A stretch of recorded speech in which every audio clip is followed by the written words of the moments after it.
Welcome to Throuple Talk podcast.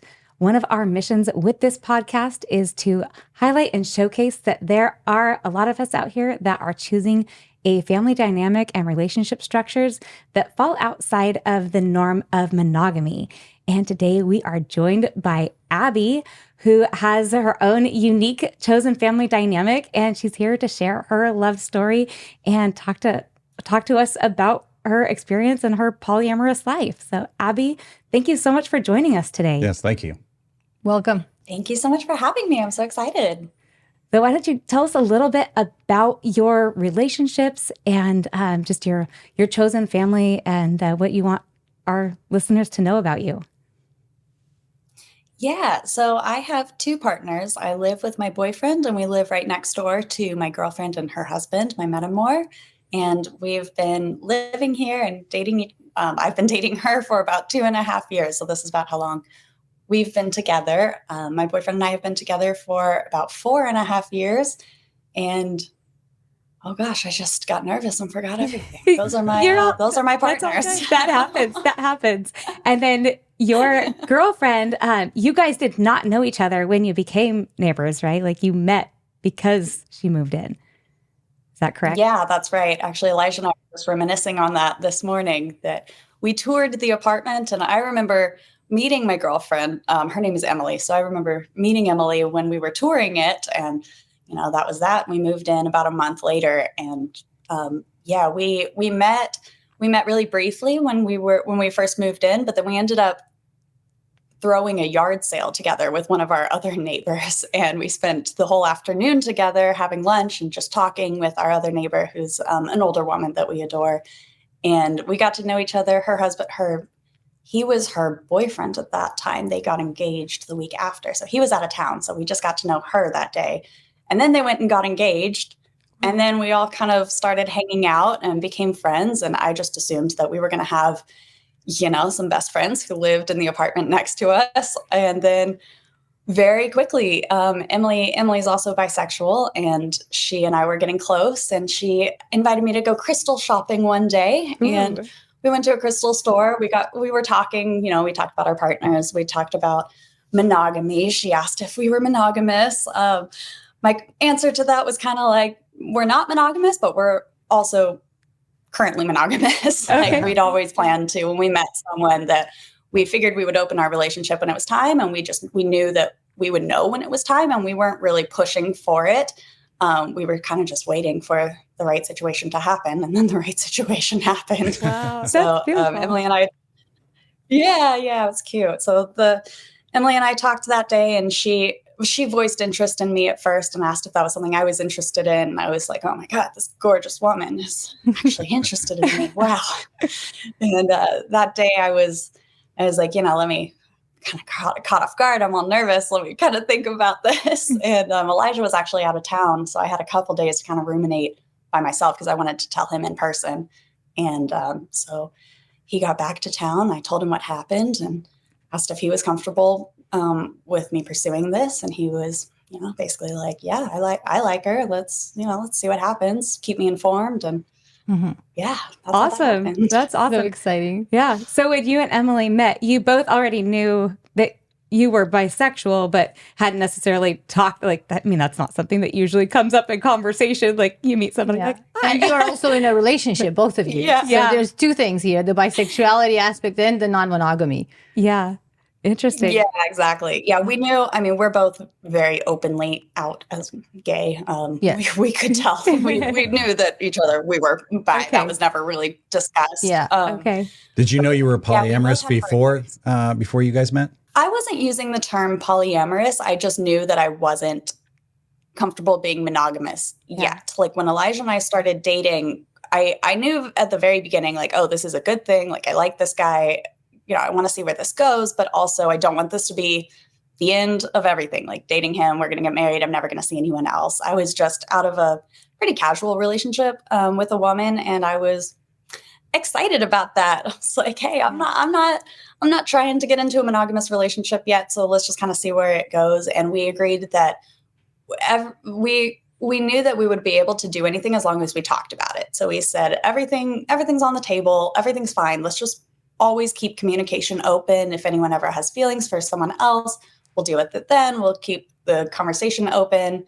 At first we were talking about, just me dating women, but of course that's not exactly how that needs to go. So we talked about him also dating women and me potentially dating men. And we just said, we'll talk about it. We'll figure it out as we go. We can get through it. We can figure it out, but let's see what happens. Yeah. Yeah. I find that that's a great approach for most relationships. When you try to put the relationship inside a box from the very beginning and you're like, none of this stuff is ever allowed. Like, it seems like you can't control how you grow and develop as individuals. It gives no freedom for growth, for personal growth and change. Yeah. So that's awesome that you and Elijah that's kind of what I able think to have monogamy gives. Is Yes.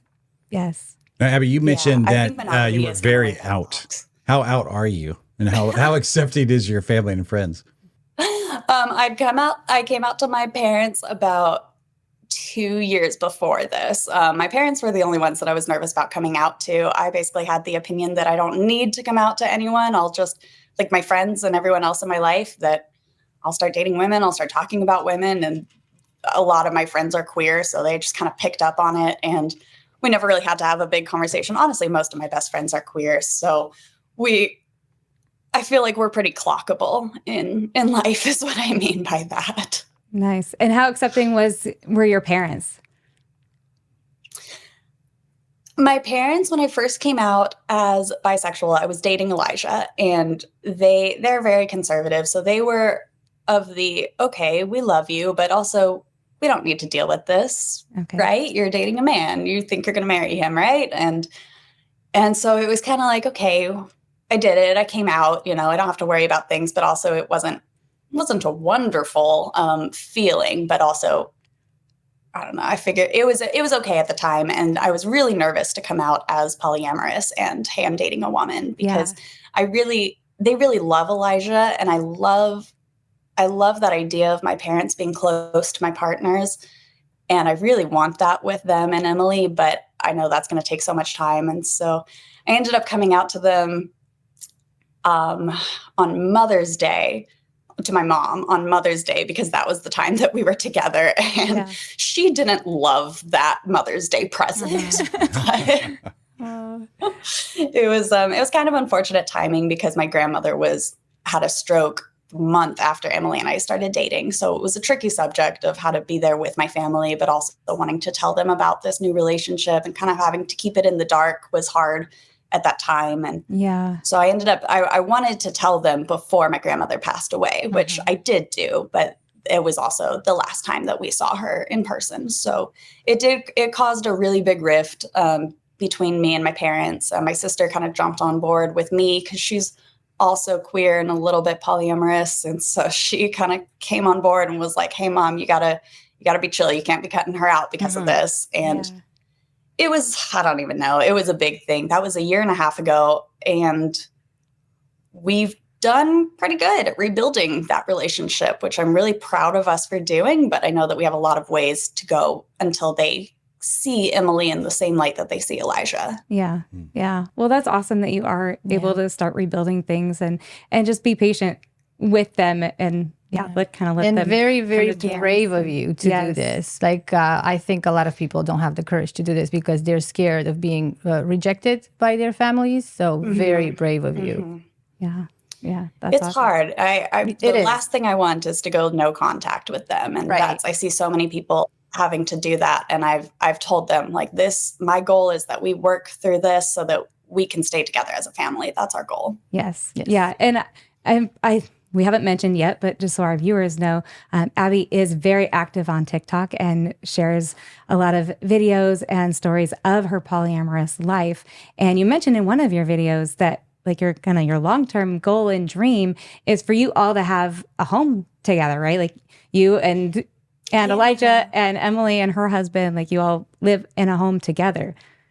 Is that still kind of the hope? Well, we live in Los Angeles, so the whole housing market is pretty high up. So that is also a contributing factor there.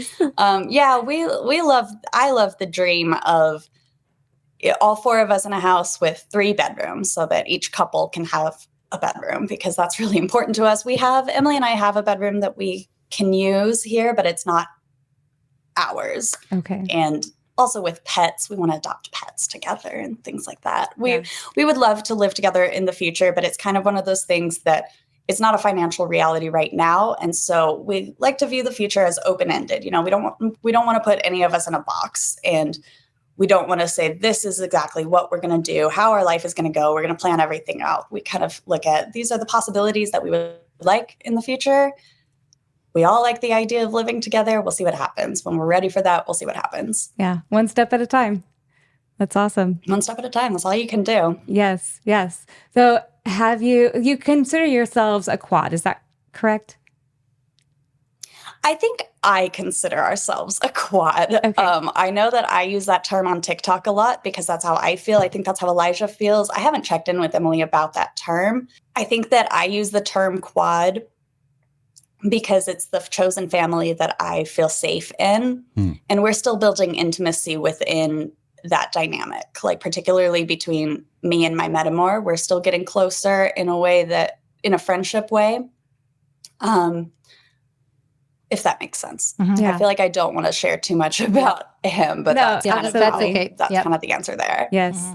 Yeah. And have you found it difficult to find resources, or like as you're kind of making your hopes and plans for the future, have you found it difficult to find resources or connect with other people that kind of have similar relationship dynamics, or have like advice for you on kind of how to proceed, especially considering the unique dynamics, right? With the men not being in relationship. I find it hard for us to find resources. You are even more unique than we are. So like, I can only imagine how is it for you? Yeah. Resources outside of TikTok, definitely. I don't even know where I would go. I feel like TikTok has become this safe place and this huge just connection where I think as a resource with so many voices there, that's kind of where I've taken the most advice and kind of learned as much as I have by listening to everyone, because everyone is so different that it does give you the opportunity to kind of build your own relationship dynamic. And that is kind of what we've done. So no, I don't think I know anyone else who is in the exact situation that we are. I think we all have great therapists, and they're pro polyamory, so that's our big help. But outside of that, no, I can't even think of a resource that I would go to. Did you find it hard to find? But that is a goal going. Sorry, did you find it hard to find therapists that are pro polyamory?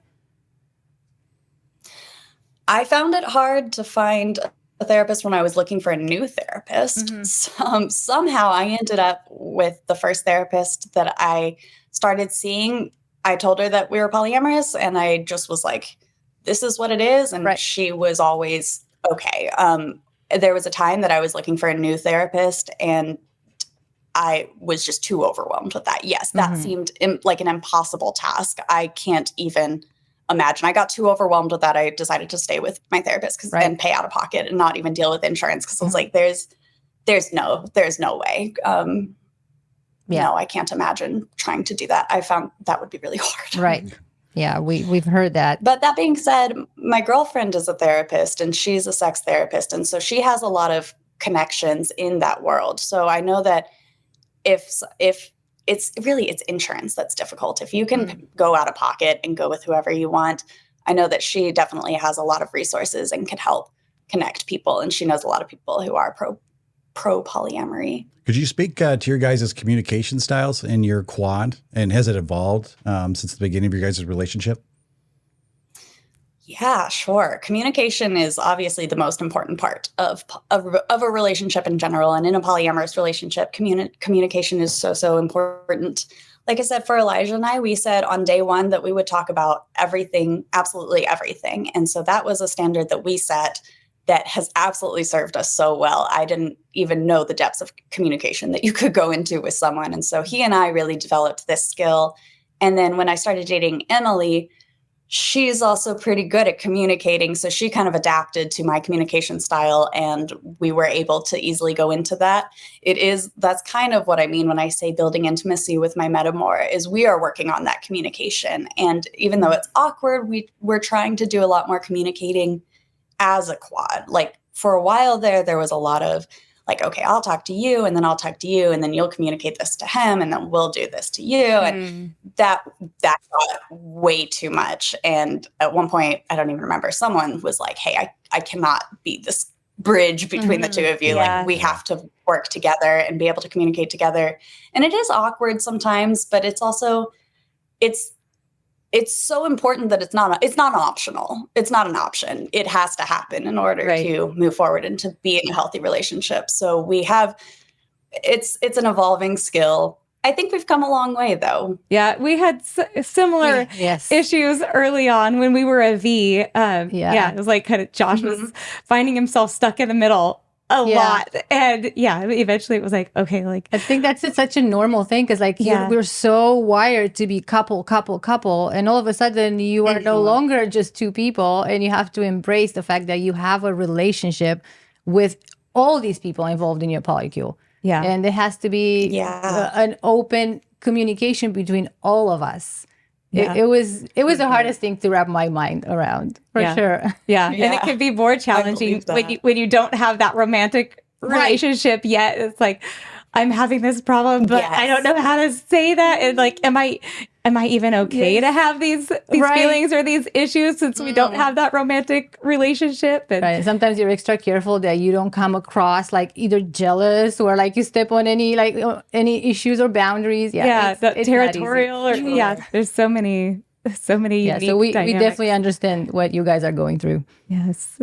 Yeah. Well, I mean, and you guys are in a different situation because we don't have any throuple dynamics going on. So even though we are kind of all in V's and we do communicate all together, it is still different because we don't have those romantic connections between us. I can imagine it would be a lot more different for you that I wouldn't know what it was about. Right. Yeah. But initially we were a V dynamic. So Shar and I were not romantically involved. So we also had to deal with learning how to communicate with each other, even though we were not in a relationship. Yeah. And then relearning the communication styles once it was a romantic relationship. It's like, okay, like now we've got to shift things again. Like, so many learning curves. Not boring. What was that shift like between communicating? For me, the hardest thing for me going from V to a throuple was understanding that I have to uncouple from Josh in order to become a throuple. I just couldn't. I didn't even think it was necessary because I don't know. I wasn't prepared in any way, and I understood that until I do that uncoupling, like consciously, then I can never be part of the throuple. I'll always like put Shar on one thing. I didn't want to do that. I would always put her on second place, so I would create this hierarchy in our relationship. And something was off and I didn't know what it was. And if I would have had resources, if I would have had a therapist that would have known what you need to do to move from couple to throuple, then it would have been much easier for me. But this way I had to figure out on my own. So yes, as soon as I realized that, everything was much smoother. And there was a point too where I had to finally put my foot down. I was like, I'm not going to be the go-between anymore between you guys. If you want to talk, go talk it out yourselves. Yeah. There's definitely a line there between like venting and going to him to like fix things. Right. Like, no, like we're done with that now. I think treating your partner as like your other partner can't be who you go to talk to about your other partner. And, designating that's when you go to your friends. That's when you go to your therapist or your sister. Not everything is for your partner's ears. There's a space for like mediating, but like, when it comes to like, like, what do I do? Like fix this or just venting like, oh my gosh, I'm so frustrated. Like that needs to happen directly between the parties involved. And then once that does happen and that conflict is resolved, then boom, like you reach a new level of intimacy with that partner, which is beautiful. Yeah. Mm-hmm. So this I'm thinking, since we're talking about communication between two partners, do you feel like you take a dual approach to your two relationships, your relationship with Elijah and your relationship with Emily, or are you the same person with both of them? Because I find that I'm different with Josh. I talk differently with him. I'm a different person. I act differently, and I'm different with Shar. Do you feel like you're the same way, or you're exactly the same with both of them? Oh, that's such an interesting question that I don't think I've thought about. I'm probably different with both of them. I feel like they bring out different sides in me. Like, I feel like she brings out the softer, more like, oh, I can see it. I can't think of the word. Like the feminine. I can't even think of the word. I want to say feminine, but like, did I get it right? I don't know. Maybe I'm seeing like a meadow with daisies and like the softness that comes with nurturing. I like that. Yeah, and we both love musicals, so we sing together and we obsess over musicals and Disney, and we do very different things on date night. Whereas Elijah, I feel like we're more like, oh, what are we? I have a picture of like the stability of like homemaking and yes, kind of future planning. He and I future plan a little bit more, I think. And we can do more. Like, we both love Halloween. There it is. We both love Halloween and kind of the darker, edgier things of society. And so that brings out that side of me. Right. Yeah. Like, you have the softer and then you have the edgier. I feel like they bring out those different sides of me. That's such an interesting question, though. I'm going to have to think about that more. That's awesome. Abbie, you mentioned that it's very hard to find resources. You said you found some stuff in TikTok, but if there was a quad just starting out, what advice would you give that quad? Try and find some accountability with, if that's a therapist, that's great. If that's not possible, try and find a community that you can talk to, whether that's online or in person. I think having people to be able to say that you're not doing this alone, like, at least whether you know them as a best friend or you're just around them, I think surrounding yourself with people who are a little more like-minded and can break up that stigmatized monogamy that's in your brain. I think that that's important. Well, we just so happen to have a community. Yes. For quads and throuples. That I joined yesterday. Yes, awesome. Thanks for joining. Yeah. So if any of our listeners want to get in touch with Abbie, we have the Throuple Talk Connection Hub. And on Facebook. On Facebook. And we're going to put all Abbie's links on there so you can get on her TikTok. And you have don't you have a skincare business? I do. I launched a skincare business back in 2021, and I've put it on the shelf while I went through a lot of mental health journey and things, parents and grandmothers and coming out and things like that. It kind of took on the back burner. And then this is the year that I'm getting it back started. So it's a skincare line with biodegradable glitter infused inside of it. So exciting. I'm very excited to be getting that back off the ground this year. That is awesome. Yeah. And I know you gave us the link for that. So we'll put the link in the show notes. That is called the glittercarecenter.com. Is that correct? What's your number one product? It's a cocoa and raspberry body butter. Oh my God. That sounds fantastic. Yes. Well, my Christmas shopping next year just got very easy. Yes. As long as your person loves sparkles, I got you. I love sparkles. Awesome. Yes. Yes. Excellent. And then I know you had mentioned, I wanted to ask you about your girlfriend got married in February and you were the maid of honor.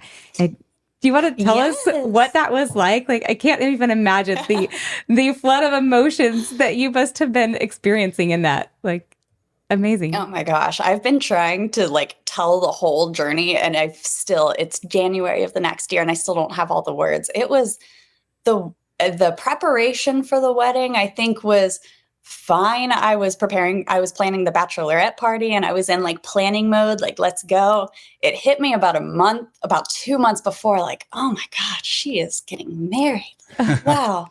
And I had to work through a little bit of things, but I think the majority was just excitement. And then the day of the wedding was just this flood of love and tears and beauty, and the word compersion just feels like it doesn't even cover it. I was just sobbing without words. It was so beautiful. And the emotions were so complex because it was like listening to my metamor say his vows, because they wrote their own vows and he's a writer by profession. Hearing the love that he has for her, and they've been together for 10 years. That's they have the most beautiful love story.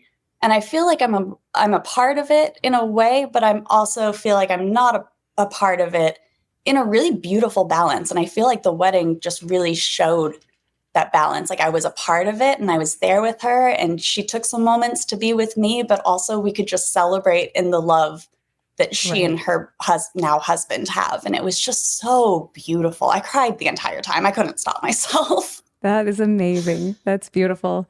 Did the dynamics between you and Emily shift at all after that, or even you and Emily's husband? They didn't actually shift in reality. My brain definitely I was going to ask, shifts. I know you said you were dealing with some stuff. Were you like, were you like scared that it was going to change things in a negative way for you? I think the thing that I felt the most was that because he got a promotion from fiance to husband, I felt like I was inevitably getting a demotion, which is just not true. And so I feel like I had to spend a lot of time. Like it took me a week or two to be able to even use the word husband, just because it was feeling like such a shift. But Elijah, he was also really great at being there with me. He reminded me constantly, like, you and Emily are the same. Like, your relationship with her is the same. Her relationship with him is the same. Like, they're legally married, but they live together. They have bunnies together. Nothing about their relationship is changing, and nothing about your relationship is changing. And that was true. I mean, I felt like, so much of our time was spent on their relationship that I obviously felt like I needed some time. We needed to spend a little bit of quality time with just the two of us, but we did that. We took that. And that was, I think, really key to helping me process all of that. And once I think I really understood that in my heart, things were fine because nothing changed in reality. Right. Really, it was nothing that changed. They got a shared bank account, had a little twinge of jealousy and said, that's fine. Is it something that in the future, do you hope to be more to Emily than you are right now? Like, would you ever consider being a wife to her? A wife. I don't think that there's anything in reality that I need more of from her. I would love more time with her. And I think that's where the fantasy of all living together comes from. I think that we've both talked about getting married and becoming wives. And I love that idea, but I'm not ready for that right now. Right. Yeah. Elijah and I have also talked about getting married. I don't think I want to get legally married to either of them. I think I would love to marry both of them at some point. Yeah. Right. It's not that's what really I was that asking. big of a priority for me. Right. But it's something that it could be beautiful in the future. Yeah, it really could be. And I just saw that y'all are engaged and planning on going to Massachusetts. And I think we're very excited. So beautiful. I'm so happy for you. Yep. Yeah. Thank you. This actually brought something into my mind when you were talking about Emily's wedding that I don't think I've ever thought about it, but I didn't know Shar and Josh when they got married, and I missed all of that. And I hear stories and I see pictures, but this is something that I missed from their relationship together, and I'll never get that. So I think you're very lucky that you got to see Emily getting married. Yeah. And be part of the wedding. Wow, like that. I hadn't even thought about that. Yeah, me neither. Until you actually, until you were talking about it. I feel I feel like I was a part of it in a way, not too much, but enough. And it was really beautiful. And I am really lucky for that. Yeah. Thank you for saying that. I'm so sorry that you didn't get that with them. Yeah, Thank you. it's nobody's fault. I just missed that. And I think you're very lucky. Yeah. If I could turn back the time, I would love to see them getting married, see the vows and all that. Yeah. Interesting. Yeah, I'm sure. And I'm sure they had a beautiful wedding too. Yeah, I saw pictures. It was very beautiful. So, Abbie, what is your favorite thing about being in a polyamorous relationship, and specifically the dynamic that you have with Elijah and Emily? I love the freedom that it gives you. I love the abundance of love. I don't think I ever thought that so much love was possible because, when you find one person that you're so in love with, you're like, wow, this is the most love I can ever experience. But then you fall in love again and you're like, oh my God, there's so much more love that's out there that you don't even know about. I feel like I just feel loved constantly. And I feel like I have stability of a family. I feel like I'm a part of a family, and I feel like I'm not trapped by that. I feel like I was always scared of a relationship because it always seemed like a trap. And now I'm in 2 relationships and it feels the opposite of a trap. That's what I mean by freedom. That's very beautiful. Yeah, that is awesome. Yeah. Did it surprise you how deeply you're able to love both of them? Oh my God. Yeah. Like when I was falling in love with Emily, I could tell that my love for Elijah was growing. Yeah. Like the more love I felt for her, the more love I felt for him. That was so unexpected. And I think that was the moment that I really realized, like, this is it. Like, oh, I'm definitely not monogamous. I'm polyamorous. Like, this is what I choose. Did you experience like NRE spillover? Yeah, that's probably how to describe that. It was spillover NRE, but it was beautiful. I felt like it strengthened my relationship with Elijah, and that's something that we wouldn't have had. I mean, obviously we would have been strengthened in other ways, but I feel like that's a special thing that he and I got too. Yeah, that's awesome. I don't know. Yeah, a spillover NRE. Mm-hmm. Yeah. Did it change things with you and Elijah at all, or like create any new insecurities for him or for you as things did progress more with Emily? I feel like he did a lot of processing on his own and didn't come to me with as much as I realized he was going through. Like when he started dating someone else and I was going through feelings and bringing it to him, he was saying, oh yeah, he felt all of that. And he wasn't really sharing that with me. He shared it with me when he needed to. I was always here for reassurance. I don't think anything really changed because I was here to reassure him whenever he needed it. And he needed it a decent amount, which I think is absolutely normal and good to give. But no, I don't think anything really changed. Yeah. Yeah. It sounds, I can relate to that. Yeah. For sure. Yeah. Cause I think when Josh realized he was polyamorous and started dating, there was a lot that I went through, but most of the things were things that he couldn't really help me with. They were just, kind of mental shifts where I had to kind of unwire the monogamous hierarchies and things. And it was like, a lot of that was very internalized. And then when Liv and I started our relationship and Josh would tell me some of the things he was feeling, I'm like, oh yeah, I get that. I've been there. I was like, wait, what? So yeah, that resonates for sure. Yeah, that sounds similar. Yeah. Which I guess, going back to the Facebook Connection Hub or the Throuple Talk Connection Hub on Facebook, like that's where a community like that is so beautiful. Because as your dynamics do inevitably shift in a relationship, because even if you're in a monogamous relationship, things eventually are going to change. But in something that's outside of that monogamous norm, usually those dynamics take on they look different as they play out, and having a community where you can go and you're saying, hey, I'm feeling this. Does anybody relate? And having those people that are like, yeah, I've been there. I've felt that. And I can tell you that on the other side, it's absolutely beautiful. And not only do they respond, but they respond very quickly to the questions people post out there. That's I love great. that. Yeah. And just being in a group where other people feel or have felt the same way that you do, it makes you feel more sane. Yes. Yeah. You realize that your emotions and your thoughts are valid. Yes. It's good. Yeah.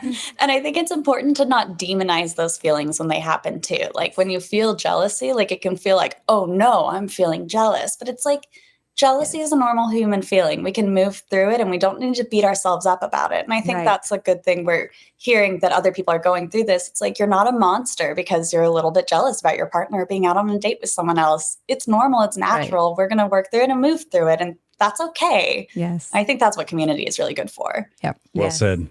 Yeah, we're definitely, I personally am a firm supporter of accepting negative emotions, including jealousy. It's such a part of our daily lives. And maybe it's made worse by polyamory, but it's always been there. And by saying you shouldn't be jealous because you chose to be polyamorous or non-monogamous, it's just not the healthy, safe way to proceed. Yeah, I think that's the monogamous programming in our brain is our partner is with someone else, that should trigger jealousy. It is triggering jealousy, therefore it's bad. Exactly. Yeah. When that's not the case. As we wrap up, do you want to add anything that our listeners should be hearing that you haven't told us, or any questions you want to ask us, anything? I'm just so excited that you guys are doing this. I love that we're in a place in society where we can be normalizing this and talking to each other and supporting each other through this, because it really is important that we band together, because there's going to be a lot of people not understanding and a lot of people who have negative things to say. And I think the more people who are out and who are publicly talking about it, I think is good for all of us. And so I just really appreciate you guys and what you're doing. Yeah. Thank you so much for sharing your words and your relationships. It's really beautiful. And we appreciate you. Yes. Yeah, I know. It's awesome to see you and your beautiful relationships out on social media and just showing all the different facets. And yeah, there's like this very toxic mentality right now that anything other than monogamy is not healthy and in some way not fair to everybody involved. And like the more of us that are out here, the more we can start to show that that's absolutely not the case. So yeah, thank you for being out as well. So Abbie, thank you so much for being part of our show today. We're going to link. Thank you for having me. We're going to link information on how our listeners can get in touch with you in the show notes of our episode. If you guys like our episodes, please go ahead and subscribe and share them with people just like yourselves. And please leave us a note in the comments and tell us what resonated most with you about this conversation. And we'll see you next time.